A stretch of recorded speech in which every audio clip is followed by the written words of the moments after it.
Greetings and felicitations, YouTube. Jarl of the Appian Way here. We've got Lycia and Sarpedon facing off against... What's that Sarpedon sees? Spartan arrows. That's right, Menelaus and Sparta.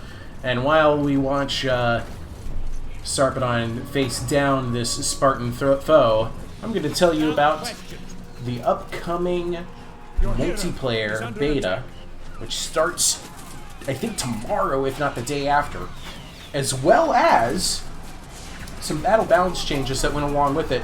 Here comes the enemy charge. I think Sarpedon's ready. Here we go. Yep. Alright, so here's the patch notes, the things you need to be aware of. First of all, hero battle abilities, which cost rage, no longer provide points towards Aristea. The Dardanian mob and gang can now hide in tall grass.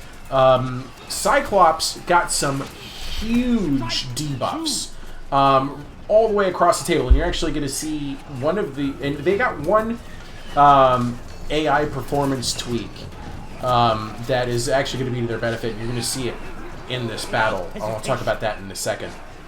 Just keep your eyes out for that big lug. He'll be he's all the way... I don't know. I don't see him yet. Anyway, Sparta brought a Cyclops, and it is something we are going to have to worry about. Oh, yep, there it is. The good old boulder chuck from the Cyclops, and here he comes charging in the distance.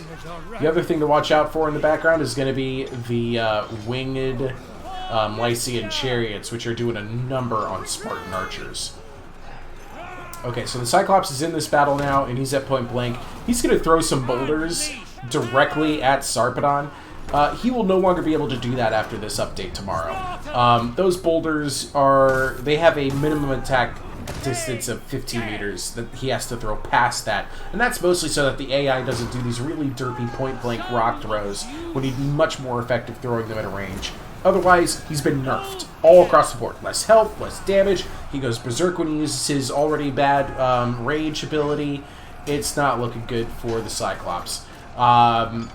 Centaurs and cavalry and chariots are all getting a speed boost, a big speed boost. Centaurs are actually getting a 10% speed boost.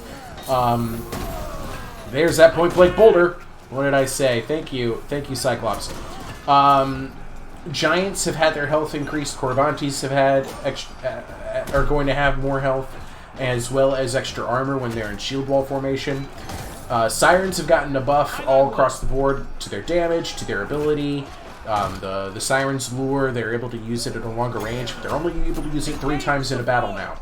Giants have gotten extra health, I think I already mentioned that. All high-tier units have had their base morale lowered by anywhere between 5 and 10%. That's a big deal. For Mycenae and Dardania, it's actually great news because it means their opponents won't be lasting as long in combat against them, and those units are already really good. Oh, pick yourself up. Come on, Sarpedon. You're better than this Cyclops. Bad news for Lycia.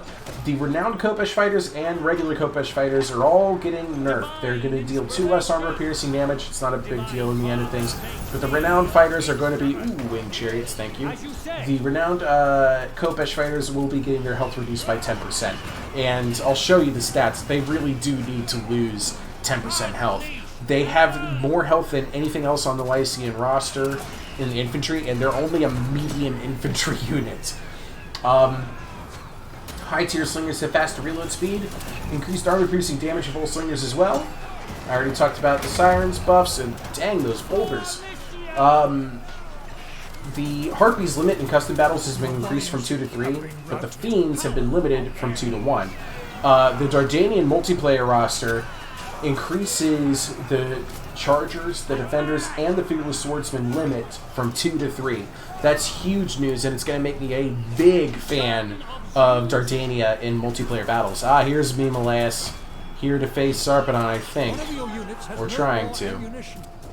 That heavenly light is blinding me almost. Here we go. Everybody get out of the way. That includes you, buddy. He just stuck between Menelaus and Sarpedon. Okay, here we go. Alright. So I think I think somebody might have been paying attention to me, because there's been a lot of talk about whether or not Trojan princes, Trojan nobles, and followers of Artemis, if they're really worth it, if they're limited in multiplayer battles. Well, here's the thing. They've all gotten buffs across the board. They're going to be dealing more armor-piercing damage, and they're going to have a 10% reload time reduction. A bunch of the cavalry changes, increased charge bonus for much of the Amazon cavalry roster. More missile damage for them as well. Hector's Chosen are getting nerfed again. Their shield block chance is being reduced from 85 to 65%. This will make them more like a medium infantry unit rather than an ungodly medium infantry unit. All heavy spear infantry has had their melee attack reduced by 10%. All heavy non-spear melee infantry has had their melee attack reduced by 5%. And all two-handed weapon units, clubs, spears, and axes, are having damage buffs. What? Where's Sarpedon? I must have gotten disconnected from him. Oh, there goes Menelaus. Go get him. This is just comedic now. Anyway, the two-handed club units have had their base damage increased by 15%. Spear and axe units have had their armor-piercing damage increased by 5%. The axe unit has had their damage increased by 5% as well. So there's a lot to look at there. Let's take a quick look at the Lycia roster as a segue, because I haven't covered Lycia, and I will get to Sparta next. And at that point, I will have covered all of the factions that are currently in Troy for multiplayer, which comes out like tomorrow. And as I'm recording this, it's already after midnight, so today. So yeah, I took, for both rosters, the max number of gold-bordered units that are possible. These are the unique special units of each faction. Let me go ahead and show you that roster. Okay, Lycia, here we go. What's going to be the most impressive thing about them that I have found on their roster is in their value. These units in particular, they just swing above their weight class so well, and they get their value almost every single time. Khopesh fighters, as they are okay. They deal a heck of a lot of damage. They have a 40% missile block chance. They're a bit expensive for what they do for this low armor, so you can lose them, but they have decent armor-piercing damage. Now keep in mind, it is getting nerfed. The renowned Khopesh fighter has been ungodly in my testing. It needs that 10% hit point reduction. Like, if you compare it to the heavy units on the roster, like, just as I scan down the entire infantry line, look at the health of each unit. 5,400 less, 45, 4,000, 2,700. This is a heavy infantry unit in a similar in a similar price range, almost. 33,000, really? 3,100? This unit, which is more expensive, 22, it's also 22 less, but it's also a medium infantry. This Companions of Sarpedon, 2,600 less, 2,900 less. So they're getting a 10% reduction, so they're going to lose 1,200 of their health. They're still going to be over 10,000 hit points in this unit, in this model. That's phenomenal news. They do need that nerf, but they're still going to be a really valuable unit, because guess what else? They throw 2 javelins! Khopesh swords, javelins, a bonus versus spearmen, armor-piercing damage, a missile block chance of 55%. These guys, they hold the line. They held against the entire two-handed axe roster, because I tested this in another battle, of Sparta really well until other units in the roster were able to come around and clean it up. The Lycian winged chariot is going to have a speed of 105 as of tomorrow. 105. It's getting buffed to 105. There's only one unit that does better in speed, and I've done the math. There's only one unit that will do better in speed even after the cavalry buffs are all put in place, and that is right here, the Furies. It's going to have a speed of about 111, 112. It depends on how they round that. This is going to be the only unit that will be able to catch a Lycian winged chariot, and the Lycian winged chariot will presumably be throwing, would presumably be throwing or shooting arrows at the Furies as they chase it.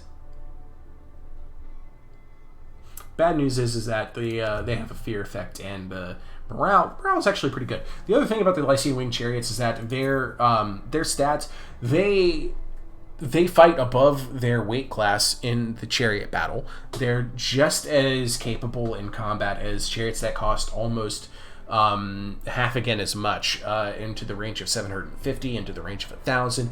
They perform at about those levels. Where they're hampered is in their health pool and in their armor. Where they really exceed is in their speed and in their cost. But that 630 price point can't be beat for a chariot, and these guys are already zipping around and shooting you while they do it. Their charge bonus is significant. They do just fine if they're able to get into a lightly armored, unbraced infantry unit. Just take them off the map. Please do not be fooled by the fact that they have a bonus versus large. Just don't do it. The mass is enough to slow down your chariots, and you just don't want that. You want to use that speed and that charge to the fullest potential of the Lycian winged chariots. Sarpedon has an ability you need to know about. False Portent. For 60 seconds around himself, at a rage cost of 60, within 30 meters, minus 25 morale. It's not as good as Penthesilea's scary Amazonians, but it is good nonetheless, especially if he's, say, fighting side by side with Khopesh warriors against more expensive, heavier infantries of, say, Dardania or Hector. That's a slug out that the Khopesh swords aren't going to win. But if they take a big morale dip, maybe you could. Maybe. I'd be interested to see how renowned Khopesh sword fighters do against Dardanian infantry. So you know what? I'm actually gonna set this up. Let's go for it. Of course, you're gonna put in Aeneas, and then we're gonna put in. So right now these guys are capped at 2, so keep in mind these guys will be buffed up to 3, okay? This is about equivalent. Yeah, let's see how this does. I'm really curious. So Lycia's got impressive infantry. It's got decent skirmishers. I mean, and the chariot in particular, it's really good. The skirmish options, there is an armored Lycian archer that actually does really well. It can hold its own against chariots, actually, if caught out, just because of its really nice armor value and its melee defense. Let's bring Aeneas out here to fight Sarpedon. Pretty sure Aeneas will clean Sarpedon's clock, but hey, we're going to try anyway. This is mostly about seeing how these renowned Khopesh fighters do against fearless swordsmen. So let's pick out each one here. So what else does Lycia have in its roster? Well, its mythical units is a combination of giants and Corybantes. Corybantes are an okay unit. Let's not get Sarpedon too far ahead of himself here. Keep in mind, so he's already started throwing javelins. Is under attack. Our javelins aren't in range yet, it seems. Here we go. Wow, look at the damage you've already done to the Dardanian defender. Holy cow. Alright. And we're in combat. The skirmish roster for Lycia, you have a slinger, you have a light javelin, you have a heavy javelin, which is going to be fantastic for fighting heavy armor units like Dardania. We've got, let's see here, the hunter unit, which is a basic archer. I haven't really compared it to other archers to know for sure if it's going to be any good or not. We're almost up to our 60 rage. Unit is in a challenge and cannot use this false portent ability. Oh, he's been taunted. He's rampaging. He's out of control. Alright, so that's bad news, so I won't be able to use that ability, unfortunately. Oh, here we go. Boom, false portent. What did that do to the fearless swordsman? Not much. There it is. They just dipped. But it's not going to be enough to cause any severe performance dip. It looks like Dardanian defenders are going to win in the end. The Fearless Swordsmen are obviously, they're made out of morale, so they're probably going to hold out in the end as well. Yeah, I'm trying to think if there's anything I haven't covered with the Lycian roster. I'm pretty sure this is it. Folks, I'm really excited about multiplayer. It's going to be in the next couple of days here, if not today, that we're actually going to be able to put the money where my mouth is. I've been talking so much. I only have one more faction to cover, and that's going to be Sparta. And presumably I'll be able to cover Sparta with the assistance of somebody else, because we'll finally be able to do some multiplayer stuff in this game. All right, before I hang up the mic here, I am going to double check just to make sure that I haven't missed anything else with Lycia's roster that I wanted to cover. The Companions of Sarpedon are an axe and shield infantry, so they are also a javelin chucking unit. They've got armor piercing. And then the Lycian Champions are a two-handed axe infantry. I use them as a flank assaulter. I like comboing them with Anatolian youths and using the Anatolian youths to chase off routing expensive units so that they can't bring them back. Here's the Hunter, like I talked about, pretty cheap. Two of them are less expensive than an armored Lycian archer, but an armored Lycian archer is very survivable. We've got 3 chariot options. I would just always pick the Lycian winged chariots because its value is so good compared to these two. And then your mythical roster is right here. That's about it. That's really all there is to mention about Lycia, folks. Thank you so much for watching. I'm really looking forward to multiplayer. Tell me what you're excited about testing out, who you want to see playing, what factions. I think I'm going to be hard-pressed to pick between Dardania and Ithaca myself. I think those two are going to be my favorites. Folks, thank you. Ta-ta. I love you all. See you in the next video.